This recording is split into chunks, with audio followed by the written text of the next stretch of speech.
ಓಂ ವಂದೇ ವಂದ್ಯಂ ಸದಾನಂದಂ ವಾಸುದೇವಂ ನಿರಂಜನಂ ಇಂದಿರಾಪತಿಮಾತ್ಯಾದಿ ವರದೇಶವರಪ್ರದಂ. ಯಾವ್ದಾಗಿತ್ತೀಗ? ಇದರಲ್ಲಿ ಮೊದಲನೇದು ಮುಗಿತು. ಅತಿಮತ ತಮೋಗಿರಿ ಸಮಿತಿ ವಿಭೇದನ ಪಿತಾಮಹ ಭೂತಿತ ಗುಣಗಣ ನಿಲಯ ಶುಭತಮ ಕಥಾಶಯ ಪರಮ ಸದೋದಿತ ಜಗದೇಕ ಕಾರಣ ರಾಮ ರಮಾರಮಣ. ಇಲ್ಲಿ ರಾಮ ರಾಮ ದಿಢೀರ್ ರಾಮಕೃಷ್ಣ ರೂಪಗಳ ವ್ಯತ್ಯಾಸ ಇಲ್ಲ, ಅವನು ತೋರಿಸ್ತಾರೆ. ಜಾಂಬವತನ ಕೃಷ್ಣ ರೂಪದಲ್ಲಿ ರಾಮ ಕಾಣಲಿಲ್ಲ, ಜಾಂಬವತನ ಕಣ್ಣೂ ಇಲ್ಲ, ವೇದ ಎಲ್ಲ ನಿದರ್ಶನ. ಆ ದೃಷ್ಟಿಯಲ್ಲಿ ಸುಖವಾಗಿ ತಿಳಿದಿರ್ಬೇಕು. ಅರ್ಥ ಆಯ್ತು. ಶುಭತಮ ಕಥಾಶಯ ಪರಮ ಸದೋದಿತ ಜಗದೇಕ ಕಾರಣ ರಾಮ. ಅದು ಒಟ್ಟಿಗೆ ಒಂದೇ ಪದ ಮಾಡ್ಕೋಬಹುದು. ಶುಭತಮ ಕಥಾಶಯ ಪರಮ ಸದೋದಿತ ಜಗದೇಕ ಕಾರಣ ರಾಮ ರಾಮ ಒಂದೇ ಪದ ಬೇಕಾದ್ರೆ ಓದ್ಬೋದು, ಬಿಡಿಸ್ಬೋದು. ಎಷ್ಟು ಸಮಯ ಒಂದೇ ಬಾಳೆಹಣ್ಣು ಹೇಗೆ ದೊಡ್ಡದೇ ತಿನ್ಬಹುದು, ತುಂಡು ಮಾಡಿಯೂ ತಿನ್ಬಹುದು. ಹೊತ್ತಾನೆ ತಿನ್ನೋದು, ಇದು ತಿಳಿಯೋದು, ಅಷ್ಟೇ ವ್ಯತ್ಯಾಸ. ವಿಧಿಭವ ಮುಖ ಸುರ ಸತತ ಸುಗಂಧಿತ ರಮಾ ಮನೋವಲ್ಲಭ ಭವ ಮಮ ಶರಣ ಶುಭತಮ ಕಥಾಶಯ ಪರಮ ಸದೋದಿತ ಜಗದೇಕ ಕಾರಣ ರಾಮ ರಮಾರಮಣ. ವಿಧಿಭವ ಎಲ್ಲ ಪಲ್ಲವೇ, ಒಂದು ಪಾದ ಪಲ್ಲವೇ ಮಾಡಿದ್ರು. ಆಮೇಲೆ ಏನ್ ಮಾಡ, ಇಡೀ ಅರ್ಧ ಶ್ಲೋಕನೇ ಪಲ್ಲವಿ. ಇದು ಅರ್ಧ ಶ್ಲೋಕ ಪೂರ್ತಿ. ಇದು ಅದು ಬಂದೆ ಇದು ಪ್ರಣಯಮಾವಾಸ್ಯ ಎಂಬುದೇನೋ ಶ್ಲೋಕಗಳು ಆದ್ಮೇಲೆ ಆ್ಯಡ್ ಮಾಡೋದು, ಆ ಪಲ್ಲವಿ. ಇದು ಶ್ಲೋಕ ಘಟಿತವಾದ ಪಲ್ಲವಿ. ಶ್ರೀರತ್ಕರಾಕ್ಷ ಬಲವತ್ತೇಜಂ ನಮಾಮಿ, ಕೊನೆ ಪಾದ ಮಾತ್ರ ಸೇಮ್. ಆಮೇಲೆ ವಂದಿತ ಅದು ಇಡೀ ಪದ್ಯ ಆದ್ಮೇಲೆ ಹೇಳಬೇಕು. ಇದನ್ನೇನ್ ಮಾಡಿ ಅರ್ಧ ಪೂರ್ತಿ ಹೇಳಬೇಕು. ಎಷ್ಟು ವೆರೈಟಿಯಲ್ಲಿ ತರಿಸ್ತಾರೆ, ಅಷ್ಟು ವೆರೈಟಿಗಳು ಜಾಸ್ತಿ ಆದಷ್ಟು ಕೂಡ ತಿಳುವಳಿಕೆ ಜಾಸ್ತಿ ಆಗುತ್ತೆ ಗೊತ್ತಾಗ್ತದೆ. ಶುಭತಮ ಕಥಾಶಯ ಪರಮ ವಿಧಿ ಭವ ಮುಖ ಸುರ ಸತತ ಸುವಂದಿತ. ವಿಧಿ ಭವ ಮುಖ ಸುರ ಸತತ ಸುವಂದಿತ. ವಿಧಿ ಭವ ಮುಖ ಸುರ, ವಿಧಿ ಬ್ರಹ್ಮದೇವರು, ಭವ ರುದ್ರದೇವರು, ಮುಖ ಅವರೇ ಮೊದಲಾದಂತಹ ಸುರ ದೇವತೆಗಳಿಂದ ಸತತ ಸುವಂದಿತ, ಯಾವಾಗಲೂ ಕೂಡ ಸುವಂದಿತ. ಒಂದೇ ಭಕ್ತಿಯಿಂದ, ಬರೀ ವಂದನೆ ಬೇರೆ, ಭಕ್ತಿಯಿಂದ. ನಮಸ್ಕಾರ ಮಾಡೋಕೆ ಗೊತ್ತಾಗತ್ತೆ ಇವರು ಸರಿಯಾಗಿ ಮಾಡ್ತಾ ಇಲ್ಲ ಅಂತ, ಗೊತ್ತಾಯ್ತಾ? ಸರಿಯಾಗಿ ಮಾಡೋದ್ರ ಪದ್ಧತಿ ಇದೆ, ಆ ಥರ ಮಾಡೋದು ಗೊತ್ತಾಗಲಿ. ಸುವಂದಿತ. ಆಮೇಲೆ ರಮಾ ಮನೋವಲ್ಲಭ ಮಹಾಲಕ್ಷ್ಮೀ ದೇವಿ. ಅವ್ರು ರಮಾನಿ ಬಿಟ್ಟುಬಿಟ್ರು ಅಂತ ಆಗಬಾರ್ದು, ಬೇರೆ ಗುಂಪು ಮಾಡಿಬಿಟ್ರಿ. ಅದಕ್ಕೆ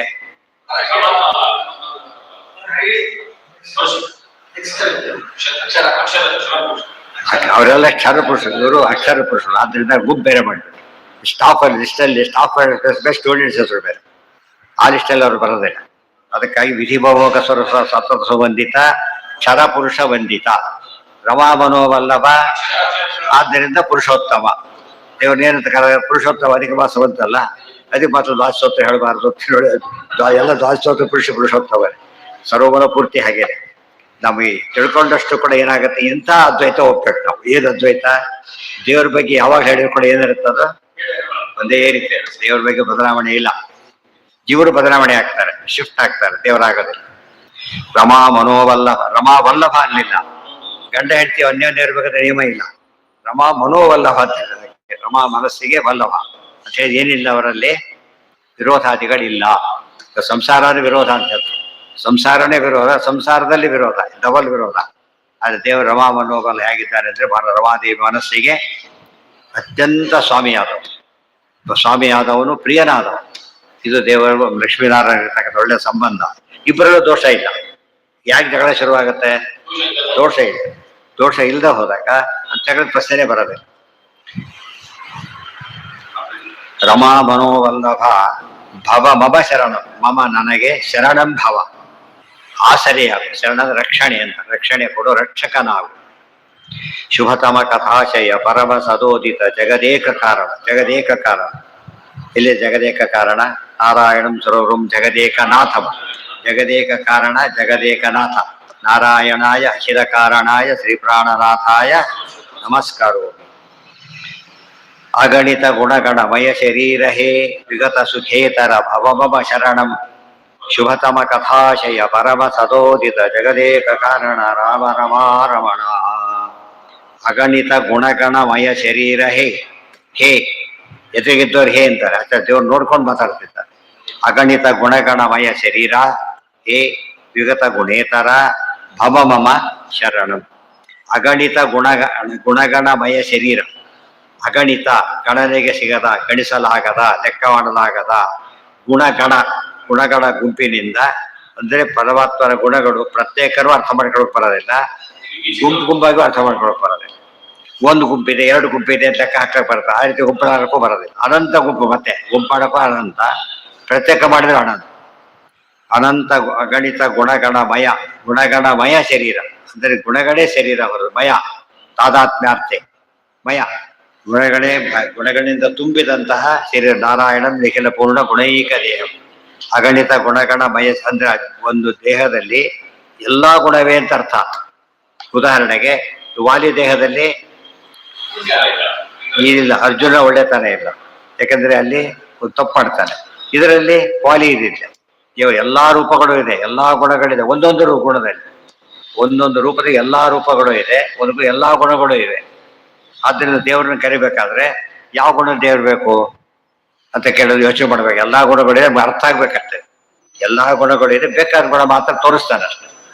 ಆ ಗುಣ ಇಲ್ಲದ ರೂಪ ಅಂತಿಲ್ಲ. ವೈದ್ಯ ಇದ್ದಾನೆ, ಅವನು ಇದಾಯ್ತು, ಇನ್ನು ಓದಿಲ್ಲ, ವೈದ್ಯನಾಗಿಲ್ಲ, ರಿಟೈರ್ ಆದ, ವಯಸ್ಸು ಆಯ್ತು, ಬರೋ ಬಂತು, ವೈದ್ಯನಲ್ಲ ಈಗ ಅವನೇ ಪೇಷಂಟ್, ಫಸ್ಟ್ ಕ್ಲಾಸ್ ಪೇಷಂಟ್ ಆಗ್ತಾನೆ. ದೇವ್ರು ಎಂದು ಕೂಡ ಪೇಷಂಟ್ ಆದ್ರೆ ಸಂಸಾರಿ ಆಗ್ಬೇಕು, ಸಂಸಾರಿಗಳಲ್ಲ ದೇವ್ರು. ಆ ದೃಷ್ಟಿಯಲ್ಲಿ ದೇವ್ರು ಅರ್ಥ ಮಾಡ್ಕೊಂಡ್ರೆ ಅಗಣಿತ ಗುಣಗಣಮಯ ಶರೀರ ಹೇ ವಿಗತ ಗುಣೇತರ ಮಮ ಶರ್ವ. ಗುಣೇತರ ಅಂದ್ರೆ ಏನು? ಗುಣವಲ್ಲದ್ದು ದೋಷ, ಗುಣವಲ್ಲದ್ದು ದೋಷ, ಗುಣವಲ್ಲದ್ದು ದೋಷ, ಅದು ವಿಗತ ಇಲ್ಲ ಅಂದ್ರೆ ದೋಷ ದೂರ ಅಂತ. ಎಲ್ಲಾ ಪ್ರಕಾರ ಗುಣಪೂರ್ಣ, ಸಕಲ ದೋಷ ದೂರ. ಅದನ್ನು ಬೇರೆ ಬೇರೆ ರೀತಿಯಲ್ಲಿ ಹೇಳ್ಬೇಕಾದ್ರೆ ಸ್ಪಷ್ಟೀಕರಣ ಬರ್ತದೆ. ಯಾವುದು ತ್ರಿಗುಣ ಅಂತ, ವಿಗತ ಗುಣೇತರ ಅಂತ ಯಾತಕ್ಕೆ ಕರೆದ್ರೆ, ಗುಣಕ್ಕೆ ಹೊರ ದೋಷ ಅಂತ ಹೇಳ್ಬೇಕಾದ್ರೆ ಬೇರೆ ಹೇಳ್ಬೇಕಾದ್ರೆ, ಗುಣ ಅಲ್ಲದೆಲ್ಲ ದೋಷ, ಏನು ಗುಣ ಅಲ್ಲ ಅದೆಲ್ಲ ದೋಷನೇ. ಅದ್ರಲ್ಲಿ ದೇವರಲ್ಲಿ ಅದಿಲ್ಲ. ವಿಗತ ಗುಣೇತರ ಭವ ಮಮ ಶರಣ. ವಿಗತ ಅಂದ್ರೇನು? ಇಲ್ಲದವನು. ಗತ ವಿಗತ, ವಿಶೇಷೇಣ ಗತ, totally absent, totally absent. Gone ಅಲ್ಲ. ಗಾನ್ ಅಂದ್ರೆ ಏನಾಗುತ್ತೆ? ಇತ್ತು ಈಗ ಹೋಯ್ತು ಅಂತ ಆಗತ್ತೆ. ಇಲ್ಲೇ ಇಲ್ಲ, ಯಾವ ಕಾಲಕ್ಕೂ ಇಲ್ಲ. ದೇವ್ರ ನಿರ್ದೋಷ ಯಾವಾಗ ಆದ ಅಂತ ಕೇಳ್ತಾರೆ, ತಲೆ ಕೆಡಿಸೋದು ಕೊಡ್ಬಾರ್ದು. ಏನಾಗತ್ತೆ? ಇದ್ರತಾರೆ, ಯಾವ ಕಾಲಕ್ಕೂ ದೋಷ ಇಲ್ಲ. ಮುಕ್ತರ ಹಾಗಲ್ಲ. ಮೊದ್ಲೇನಾಗಿದ್ರು ಅವರು? ಸಂಸಾರ. ಈಗ ಮುಕ್ತಾರೆ ಹೊರತು ಮೊದಲು ಮುಕ್ತಾರಲ್ಲ ಅವರು. ದೇವ್ರ ಅದಕ್ಕೆ ನಿತ್ಯ ಮುಕ್ತ ಅಂತ ಪದವಿ. ಮಹಾಲಕ್ಷ್ಮೀ ನಾರಾಯಣ ಪ್ರಿಯ ಅವರು ನಿತ್ಯ ಮುಕ್ತರು, ಶ್ರೀರಾಮ ಸ್ವಾಮಿ ನಿತ್ಯ ಮುಕ್ತ.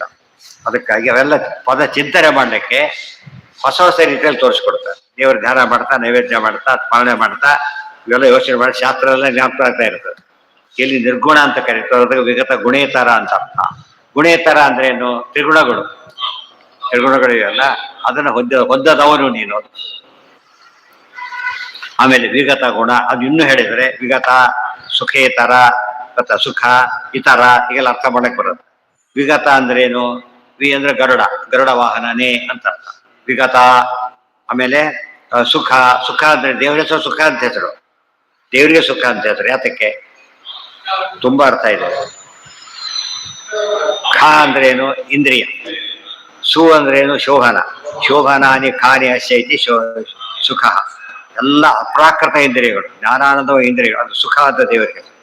ನಮ್ದು ಅವದಲ್ಲ, ಪ್ರಾಕೃತಕ್ಕೆ ಅಟ್ಯಾಚ್ ಆಗಿಬಿಟ್ಟಿದೆ. ಇದು ಕಂಡು ಸರಿ, ಇದು ಇದಲ್ಲ, ಬರೀ ಗ್ಲಾಸ್ ಅಷ್ಟೇ. ದೇವರಿಗೆ ಅಂತ ಇದೆಲ್ಲ ಇಲ್ಲ. ಅದಕ್ಕೋಸ್ಕರ ಏನಂತ ಹೇಳಿದ್ರೆ ತನಗೆ ಸುಖ, ಸುಖ ಅಷ್ಟೇ. ಅದು ಸುಖ ಕೊಡೋ ಅಂದ್ರೆ ಒಳ್ಳೆ ಇಂದ್ರಿಯ ಕೊಡೋ ಅಂತ ಅರ್ಥ. ಸುಖ ಎಲ್ಲಿ? ಸುಖ ಹುಡುಕದ ಕೊಡ್ಬೇಕಾಗಿಲ್ಲ. ರೋಗ ಬಂತು, ಕಣ್ಣಿ ದೋಷ ಇತ್ತು, ಕಣ್ಣು ಬರದ ಹೋಗ್ಬಿಟ್ಟು ಸುಖ ಆಯ್ತು. ಈಗ ಸುಖ ಯಾವುದು? ಕಣ್ಣು ಖ, ಕಿವಿ ಖ, ಎಲ್ಲ ಕೇಳ್ತಾ ಹೋಗ್ಬಿಟ್ರೆ ಪ್ರತಿಯೊಂದು ಎಷ್ಟು ಅರ್ಥ ಇದೆ. ಅದು ಬೇರೆ ಭಾಷೆಯಲ್ಲಿ ಬರೋದು, ಸಂಸ್ಕೃತದಲ್ಲಿ ಮಾತ್ರ ಬರೋದು, ಆಚಾರಕ್ಕೆ ಸಿಕ್ಕರೆ ಬರೋದು, ಇದು ಬರೋದಿಲ್ಲ. ಸುಖ. ಹೌದು,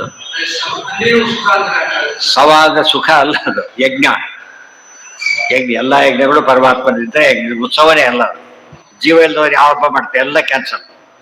ಮತ್ತೆ ದೇವರು ಸವ ಯಾವಾಗಲೂ ಯಜ್ಞ ರೂಪ. ಆದ್ರಿಂದ ಯಾವ ಕಾಲಕ್ಕೆ ಏನಿಲ್ಲ ತನಗೆ ಬೈಲಿ ಹೆಸರು ಯಾವುದಿಲ್ಲೇ, ಶುದ್ಧ, ಪರಮಶುದ್ಧ ಅಂತ. ಮುಂದೆ ಸುಗತ ಗುಣೇತರ ಸುಖ ಮಮ, ಸುಖ ಭಮ ಮಮ ಶರಣಂ. ಆಮೇಲೆ ಇತರ ಅಂತ. ಇತರ ಅಂದ್ರೆ ಏನು? ಇತರ ಭಿನ್ನ, ಎಲ್ಲರಿಂದ ಬೇರೆ ಯಾವುದು? ಎಲ್ಲರಿಂದ, ಜಡ ಜೀವ ಎಲ್ಲರಿಂದ ಬೇರೆ ಇತರ. ಇತರ ಇತರ ಶಬ್ದ ಇನ್ನೊಂದು ಅರ್ಥ ಇದೆ, ಐತರೇಯ. ಇತರ ದೇವಿಯ ಮಗನಾಗಿ ಅವತಾರ ಮಾಡಿದ ಇತರ ಎಂಬ ತಾಯಿ ಹೆಸರು. ಇತರೇಯನೇ ಅದು ನಾಮಕ ದೇಶ ನಾಮಗ್ರಹಣ. ಪೂರ್ತಿ ಮಧುಸೂದನ ಹೆಸರಿಟ್ಟಿರ್ತಾರೆ, ಮಧು ಅಂತ ಕರೀತಾರೆ. ಮಧುಸೂದನ ಪೂರ್ತಿ ಹೆಸರು ಕರೆಯೋದೇನು ಮಧು. ಅದೇನೋ ನಾಮಕ ದೇಶ ನಾಮಗ್ರಹಣ ಅಂದ್ರೆ ಪೂರ್ತಿ ಹೆಸರು ಹೇಳದೆ ಒಂಚೂರು ಮಾತ್ರ ಹೇಳೋದು ಅಂತ ಕರೀತಾರೆ. ಆ ದೃಷ್ಟಿಯಲ್ಲಿ ಇತರಾಸುತ ಅಂತ. ಹೇ ಇತರಾಸುತ, ಇತರಸುತನೇ ಇರೋದು ದೇವರು ಇತರಾಸುತನೇ. ಭವ ಮಮ ಶರಣಂ, ಅದೇನು ನನಗೆ ಆಸರೆ ಯಾವುದು. ಶುಭತಮ ಕಥಾಶಯ ಪರಮ ಸದೋದಿತ ಜಗದೇಕ ಕಾರಣ ರಾಮ ರಮಾರಮಣ. ಅಪರಿಮಿತ ಸುಖನಿಧಿ ವಿಮಲ ಸುದೇಹ ಹೇ ವಿಗತ ಸುಖೇತರ ಭವ ಮಮ ಶರಣಂ. ಶುಭತಮ ಕಥಾಶಯ ಪರಮ ಸದೋದಿತ ಜಗದೇಕ ಕಾರಣ ರಾಮ ರಮಾರಮಣ. ಅಪರಿಮಿತ ಸುಖನಿಧಿ ವಿಮಲ ಸುದೇಹ ಹೇ ವಿಗತ ಸುಖೇತರ ಭವ ಮಮ ಶರಣಂ. ಹೆಚ್ಚಾಗಿದ್ರಲ್ಲಿ ಹೇ ಉಪಯೋಗಿಸಿದ್ದಾರೆ ಉದ್ದಕ್ಕೂ ಕೂಡ. ನೋಡ್ತಾ ನೋಡ್ತಾ ನೋಡ್ತಾ ಹೇಳಿದ್ದಾರೆ ಅಂತ ಮುಖ್ಯವಾಗಿ ಅರ್ಥ ಆಗುತ್ತೆ. ಅಪರಿಮಿತ ಸುಖನಿಧಿ ವಿಮಲ ಸುದೇಹ ಹೇ ವಿಗತ ಸುಖೇತರ ಭವ ಮಮ ಶರಣಂ. ಅಪರಿಮಿತ ಸುಖನಿಧಿ, ಅಪರಿಮಿತ ಸುಖನಿಧಿ ಒಂದರ್ಥ ಏನು, ಅಪರಿಮಿತವಾದ ಸುಖದ ನಿಧಿ ನೀನು. ಪರಿಮಿತ ಅನಂತ, ಅನಂತ ಸುಖ ನಿಧಿಯಾದವನು ನೀನು ಅಂತ ಅರ್ಥ.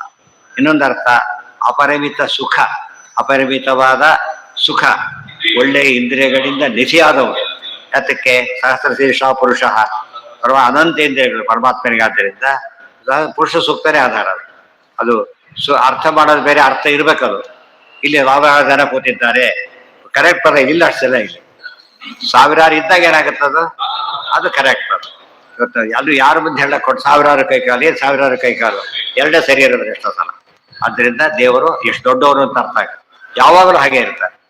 ಅಪರಿಮಿತ ಸುಖ ನಿಧಿ ವಿಮಲ ಸುದೇಹ ಹೇ, ವಿಮಲ ಸುದೇಹ ಆದ್ರಿಂದಾನೇ ವಿಮಲ, ಅತ್ಯಂತ ನಿರ್ಮಲವಾದಂತ ದೇಹ ಉಳ್ಳವನೇ ಅಂದ್ರೆ ನಾರಾಯಣ ನಿಖಿಲ ಪೂರ್ಣ. ಅದಕ್ಕೆ ಎಕ್ಸ್ಪ್ಯಾನ್ಷನ್ ಇದೆ ಅಲ್ಲಿ ಹೇಳಿದ್ರಲ್ಲ, ಅನುವ್ಯಾಖ್ಯಾನ ಶ್ಲೋಕ ಅವರೇ ಬರೋದ ಅರ್ಥ ಇದೆ. ಹೇ ವಿಗತ ಸುಖೇತರ ಭವ ಮಮ ಶರಣಂ. ವಿಗತ ಸುಖೇತರ ಇಲ್ಲವಾದ ಸುಖೇತರ. ಸುಖೇತರ ಅಂದ್ರೆ ಏನು, ದುಃಖ. ಸುಖ ಅಲ್ಲದ್ದು ದುಃಖ ಅಂದ್ರೆ ದುಃಖರಹಿತ ಅಂತ. ಗುಣ ಸುಖಪೂರ್ಣ ಗುಣ ಅಲ್ಲಿ ಎಂಥದ್ದಲ್ಲಿ ಗುಣಪೂರ್ಣ ದೋಷ ದೂರ, ಸುಖಪೂರ್ಣ ದುಃಖ ದೂರ, ಅದನ್ನೇ ಬೆಳೆಸ್ತಾ ಹೋಗ್ಬೇಕು. ಈ ತರ ಭವ ಮಮ ಶರಣಂ, ನೀನು ನಮಗೆ ಈಗ ವಿಗತ ಸುಖೇತರ. ಅಲ್ಲಿ ಏನ್ ಹೇಳಿದ್ರು, ವಿಗತ ಸುಖೇತರ, ವಿಗತ ಗುಣೇತರ. ವಿಗತ ಗುಣೇತರ, ವಿಗತ ಸುಖೇತರ. ಮತ್ತೆ ವಿಗತ ಗುಣೇತರ, ಗುಣೇತರ ಮತ್ತೆ ಇನ್ನೊಂದು ಅರ್ಥ ಇದೆ, ಗೌಣರಿಂದ ಭಿನ್ನ. ಗೌಣರು ಅಂದ್ರೆ ಯಾರು, ಬ್ರಹ್ಮಾದಿಗಳು, ಅವರಿಂದ ಭಿನ್ನ.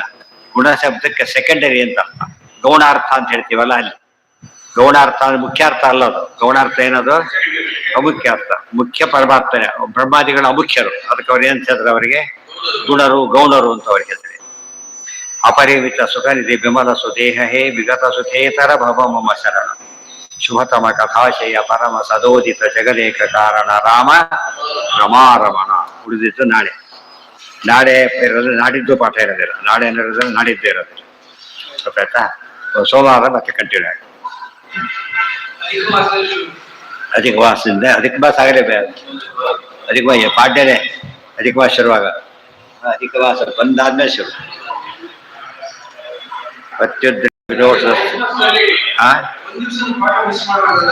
ಮಾಡ್ಬಾರ್ದು. ಊರಲ್ಲಿರೋರು ಮಾಡ್ಬೇಕಾಗುತ್ತೆ, ಊರಲ್ಲಿದ್ದವ್ರು ಮಾಡ್ಬೇಕಾಗುತ್ತೆ. ಯಾವಾಗಲೂ ಒಂದು ದಿವಸ ಮಿಸ್ ಮಾಡಬಾರ್ದು. ಅಧಿಕ ಮಾಸ ಅಲ್ಲ, ಯಾವಾಗಲೂ ಮಿಸ್ ಮಾಡ. ಅದಕ್ಕೆ ಹೇಳ್ತಾರೆ, ತುಂಬಾ ದಿನ ಒಂದು ತಪ್ಪು ಕಲ್ಪನೆ ಬಂದಿದೆ ಆಕ್ಚುಲಿ. ಅದು ಬಹಳ ಇಂಪಾರ್ಟೆಂಟ್. ನಾರಾಯಣ ಪಂಡಿತ ಅಂತ ಹೇಳ್ತಾರೆ, ಯಾವಾಗಲೂ ಕೂಡ ಪಾಡ್ಯ ಕೂಡ ಪಾಠ ಮಾಡಿ. ಅನಧ್ಯಯನ ಅಂತಿಲ್ಲ, ಪಾಠಕ್ಕೆ ಅನಧ್ಯಯನೇ ಇಲ್ಲ. ವೇದ ಉಪನಿಷತ್ತುಗಳು ಹೇಳಿವೆ, ವೇದ ಉಪನಿಷತ್ ಬ್ರಹ್ಮಸೂತ್ರಗಳು ಅನಧ್ಯಯಸ ಇಲ್ಲ. ಉಳಿದೆಲ್ಲ ಗೀತಾ ಅಂತ ಹೇಳ್ತಾರೆ, ಸಟೀಕಮಪಿ ಚಾಭ್ಯಸಿ ಗೀತಾ ಭಾಷ್ಯಾದಿಕಂಚೈವ ಸಟೀಕಮಪಿ ಚಾಭ್ಯಸೆ. ಗೀತಾ ಭಾಷ್ಯ ಟೀಕಾ ಸಮೇತ ಓದಿ. ಅನಾಧ್ಯೇಯ ಶ್ರೋತ ಯೋಗದೀಪಿಕದಲ್ಲಿ ಪದ್ಧತಿ ಬಂದಿಲ್ಲ. ಯಾಕಂದ್ರೆ ಅಲ್ಲಿ ಕೇಳೋರು ಅಲ್ಲಿ ಎಷ್ಟು ಕೇಳ್ತಾರೆ ಅಂತ ಗೊತ್ತು, ಒಂದ್ ದಿವಸ ಎಷ್ಟು ಬೇಕಾಗುತ್ತೆ. ಆದ್ರಿಂದ ಏನ್ ಮಾಡ್ಬಿಟ್ರು, ಬಿಡಿಸಿದಾರೆ ಅಷ್ಟೇ ಹೊರತು ಸರ್ವತಾ ಅನಧ್ಯಯನ ಇಲ್ಲ. ಯಾವ ಕಾಲಕ್ಕೂ ಕೂಡ ಪಾಠ ಆಗ್ತಾನೆ ಇರಬೇಕು. ವೇದಗಳಿಗೆ ಸ್ಪೆಷಲ್ ಆದ್ರಿಂದ ಏನ್ ಮಾಡಿದ್ರು, ಆ ಅನಧ್ಯಯನ ಅಂತ ವ್ಯವಸ್ಥೆ. ಅದನ್ನ ಬೇಕಾದ್ರೆ ಬಿಡ್ಬೋದು ಅಷ್ಟೇ ಹೊರತು ಇದಿಲ್ಲ. ಎಲ್ಲ ಬಿಟ್ಟವ್ರಿಗೆ ಅರ್ಥ ಆಗಲ್ಲ. ಎಲ್ಲ ದಿವಸ ಬಿಟ್ಟು ನಿತ್ಯಾನಾಧ್ಯಯನ ಏನ. ನಾರಾಯಣ ಪಂಡಿತಾಚಾರ್ಯರು ಯಾರೋ ಹೇಳಿದ್ರೆ ಅಷ್ಟು ಮಹತ್ವ ಬರ್ತಿದ್ದಿಲ್ಲ. ಮಧ್ವಿಜ ಬರಬಹುದು ಯಾವಾಗ ಹೇಳಿದ್ರು, ಅವ್ರ ಕಾಲಕ್ಕೆ ಹೇಳಿದ್ರು. ಈಗ ಅದಿದೆ ಯೋಗ ದೀಪಿಕಾ ಅಂತ ಗ್ರಂಥ ಇದೆ, ಅದನ್ನು ಮೊದಲನೇ ಚಾಪ್ಟರ್ ಎಲ್ಲ ಹೇಳ್ತಾರೆ. ಗೀತಾಭಾಷ್ಯಾದಿ ಕಂಚೈವ ಸಟಿಕಭ್ಯಾಭ್ಯತೆ ಅನಾಧ್ಯಾಯೇಶು, ಅನಾಧ್ಯಾಯಗಳಲ್ಲಿ ಅನಧ್ಯಾಯ ದ್ವಾಚಿ ಪುರಾಣ ನಿಂತೋಗ್ಬಿಡ್ತಿತ್ತು, ಗೊತ್ತಾಯ್ತಾ? ಅನಧ್ಯಾಯ ಹೇಳಿಲ್ಲ. ಕೆಲಸಕ್ಕೆ ದ್ವಾಚಿ ಭಾಗವತ ಹೇಳೋ ಅಭ್ಯಾಸ ಇಲ್ಲ. ಸೂತ ಪುರಾಣಿಕರು ದ್ವಾಚಿಯಿಂದ ನಿಜಾಣ ಹೊಂದಿದ್ರು, ಆದ್ರಿಂದ ಹೇಳಬಾರ್ದು ಪದ್ಧತಿ ಮಾಡ್ಕೊಂಡ್ಬಿಟ್ಟಿದ್ದಾರೆ. ಭಾಗವತ ಹೇಳ್ತಾರೆ ದ್ವಾಚಿ ಭಾರಿ ಶ್ರೇಷ್ಠ ಅಂತ ಹೇಳ್ತಾರೆ. ಇವ್ರ ಕಲ್ಪನೆಗಳೇ ಜಾಸ್ತಿ ಆಗ್ಬಿಡ್ತಾರೆ. ಭಾಗವತ ಯಾವಾಗ ಭಾಗವತ ಹೇಳಬೇಕು ಅಂದ್ರೆ ಕೆಲವು ಯಾವಾಗಲೂ ಹೇಳಿ, ಕೆಲವು ತಿಥಿಗಳು ಭಾರಿ ಶ್ರೇಷ್ಠ, ದ್ವಾದಶಿ ಶ್ರೇಷ್ಠ ಅಂತ ಪುರಾಣ ಪದ್ಧತಿಯಲ್ಲಿ ಪುರಾಣಕ್ಕೆ ಅನಧ್ಯಯನ ಅವರು. ಅರ್ಥ ಆಯ್ತಾ? ಇವೆಲ್ಲ ವಿಚಿತ್ರ. ಅಂದ್ರೆ ಮೂಲಕ್ಕೆ ಅರ್ಥ ಇಲ್ಲದೇ ಗುಡಿಸಿಬಿಡೋದು. ಏನೋ ಅಧ್ಯಯನ ಮಾಡ್ಕೊಳ್ಳಿ. ಆ ಕಾರಣ ಕೊಟ್ಟ ಕಾರಣ ಸರಿ ಇಲ್ಲ, ಭಾಗವತ ವಿರುದ್ಧವಾದ ಕಾರಣ ಕೊಡ್ತಾರೆ. ಅವತ್ತು ಹೇಳಬೇಕು ಅಂತ ಹೇಳ್ಬಿಟ್ಟಿದ್ದಾರೆ.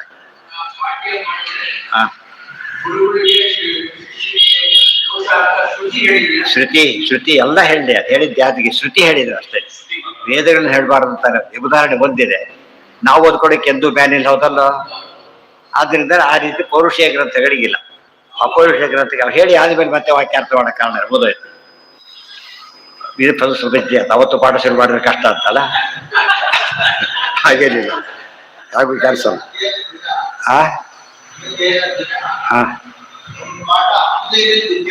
ಇಲ್ಲ ಇಲ್ಲ, ಅದ್ಗೆದ್ದು ಬರೀ ಹೇಳಿದ್ನಲ್ಲ ಯಾವುದು ಅಂಬುದು ಇಂಪಾರ್ಟೆಂಟ್. ಪೌರುಷೀಯ ಗ್ರಂಥಕ್ಕೆ ವೇದದ ಕೇಳಬಾರ್ದು, ವೇದ ಉಪನಿಷತ್ತು ಕೇಳಬಾರ್ದು, ಕೇಳಬಾರದು. ಪಾಠ ಅಂದ್ರೆ ಪಾಠ, ಅದು ಪಾಠ ಅನ್ನೋದ್ರೆ ಪಾಠ ಅಲ್ಲ ಆಗಿದ್ರೆ ಪಾಠ ಕೇಳಿದ ಪುಣ್ಯನೇ ಬರೋದಿಲ್ಲ. ಪಾಠ ಅಂತ ಒಪ್ಪೋದಾದ್ರೆ ವೇದ ಉಪನಿಷತ್ತನ್ನು ಕೇಳಬಾರ್ದು, ಗೀತಾದಿಗಳನ್ನು ಕೇಳ್ಬೋದು. ಯಾವ ಕಾಲಕ್ಕೂ ತೊಂದರೆ ಗೊತ್ತಾಯ್ತು. ಈ 24 hours ಅಲೋಡ್ ಗೊತ್ತಾಯ್ತು ಅಲ್ಲ, 24 hours ಓದೋದಕ್ಕೆ ಇದೆ. ನಿಮ್ ಕೈ ಆಗಲ್ಲ ಅಂತ ಹೇಳಿದ್ದಾರೆ ಹೊರತು ರಾತ್ರಿ ಆಚಾರ ಮಲಗಲಿ ಅಂತ ಹೇಳಲೇ ಇಲ್ಲ. ನೀವು ಅನಿವಾರ್ಯವಾದಾಗ ನಿಲ್ಲಿಸಿ ಮುಂದುವರಿಸಿ, ಮಲಗಲಿ ಅಂತ ಹೇಳಿ ನಿಲ್ಲಿಸಿ ಮುಂದುವರಿಸಿ ಅಷ್ಟೇ. ಪುನರೇವ ಸಮಭ್ಯಾಸ ಅಂತ ಹೇಳಿದ್ರೆ ಹೊರತು ಮಲಗಿನ ಪದ ಉಪಯೋಗಿಸೋದೇ ಇಲ್ಲ. ಮಲಗೋ ಪದ ಬಂದಷ್ಟು ಮಲಗಿ ಬಿಡ್ತಾರೆ ಅಂತ ಗೊತ್ತು. ಇಲ್ಲ, ಅದು ಬೇಕಾಗಿಲ್ಲ ಅಂತ ಹೇಳಿ.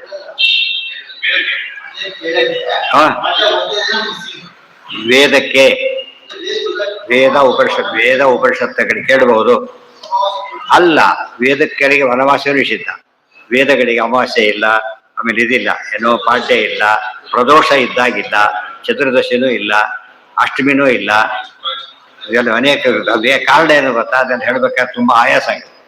ವೇದಗಳು ಅಧ್ಯಯನ ಮಾಡ್ಬೇಕಾದ್ರೆ ಸಹಜ, ಅದು ಹೊರಗಿನ ಕಾರಣ ಬೇರೆ ಇರ್ತದೆ, ಹೊರಗಿನ ಕಾರಣ ತುಂಬಾ ಸ್ಟ್ರೇನ್ ಆಗಿ ರೆಸ್ಟ್. ಅವತ್ತಿನ ದಿವಸ ಗಂಟು ಭಾರಿ ಜೋರಾಗಿ ಸಾವಯವ ಹೇಳಿದ್ರಂತೂ ಎಂಟೈರ್ ಬಾಡಿ ಎಕ್ಸರ್ಸೈಸ್ ಆಗ್ತದೆ.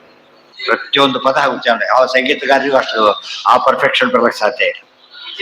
ಆದ್ದರಿಂದ ಅದನ್ನ ರೆಸ್ಟ್ ಕೊಟ್ಟಿದ್ದಾರೆ ಅಷ್ಟೇ. ಮನಸ್ಸಲ್ಲಿ ಹೇಳ್ಕೋಬಹುದು, ಗಟ್ಟಿಯಾಗಿ ಹೇಳ್ಬೇಕು. ಇದಕ್ಕೆ ಪ್ರಶ್ನೆ ಬರೋದಿಲ್ಲ. ಆದ್ರಿಂದ ನೀವು ಹೇಳಿ, ಅದು ಹೊರಗಿನ ಪಾಡ್ಯ ಭಾರಿ ಅನಧ್ಯಯನದಲ್ಲಿ ಪಾಡ್ಯ ಭಾರಿ ನಿಷೇಧ ಅಂತ ಹೇಳ್ತಾರೆ. ರಾಮಾಯಣದಲ್ಲಿ ಸೀತಾದೇವಿ ನೋಡಿ ಬಂದ ಹನುಮಂತ ದೇವರು ಎಲ್ಲರೂ ಹೇಳೋದು, ಸೀತಾ ಹೇಗಿದ್ದಾಳು ಗೊತ್ತಾ? ಪ್ರತಿಪತ್ ಪಾಠಶೀಲಸ್ಯ ವಿದ್ಯೇವ ತನುತಾಂಗತ. ಪಾಠ ಮಾಡ್ತಾರಲ್ಲ, ವಿದ್ಯೆ ಹೇಗೆ ಹೋಗ್ಬಿಡುತ್ತೋ ಹಾಗಾಗ್ಬಿಟ್ಟಿದ್ದಾರೆ, ತಿನ್ನಾಗ್ಬಿಟ್ಟಿದ್ದಾಳೆ. ವಿದ್ಯೆ ಕಡಿಮೆ ಆಗುತ್ತೆ. ಹುಡುಗವ್ರಿಗೆ ಹೇಳೋದಕ್ಕೆ ಕಾರಣ ಏನಂದ್ರೆ ಒಂದ್ ದಿವಸ ರೆಸ್ಟ್ ಬೇಕು ಅಂತ ಹೇಳಿ. ಸಂಡೇ ಹಾಲಿಡೇ ಕೊಡೋದಿಲ್ಲ, ಆ ರೀತಿ ವಾರಕ್ಕೊಂದು ರೆಸ್ಟ್. ಅವ್ರು ಏನಾಗ್ಬೇಕು, ಸ್ವಲ್ಪ ಅದೊಂದು ಮತ್ತೆ ಇದಾಗುತ್ತೆ ಅಷ್ಟೇ. ಕಂಟಿನ್ಯೂಸ್ ಮಾಡಕ್ ಆಗಲ್ಲ ಅಂತೆ. ಮಾಡೋರಿಗೆ ನಾಟ್ ಅಪ್ಲಿಕಬಲ್. ಅದು ಯಾರು ಮಾಡಕ್ ತಯಾರಿದ್ದಾರೆ ಅವ್ರಿಗೆ ನಾಟ್ ಅಪ್ಲಿಕಬಲ್.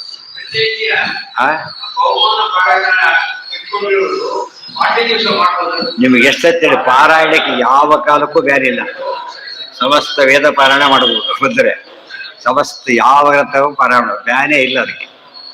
ಇನ್ನು ಅವತ್ತಿಗೆ ಇವತ್ತು ಪ್ರಶ್ನೆ ಬರಲಿಲ್ಲ, ಯಾವ ವೇದಕ್ಕೂ ಇಲ್ಲ, ಯಾವುದಕ್ಕೂ ಇಲ್ಲ. ಪಾಠ ಅಂದ್ರೆ ಗುರು ಶಿಷ್ಯರ ಮಧ್ಯೆ ನಡೆದ್ರೆ ಮಾತ್ರ ಪಾಠ, ಅದು ವೇದಗಳಿಗಿಲ್ಲ ಅಂತ ಹೇಳಿದ್ದೆ ಹೊರತು ಇದಕ್ಕೆಲ್ಲ ಹೇಳಿ ಆಯ್ತಲ್ಲ. ಅದ್ಯತಿರಿಕ್ತ ಮಹಾ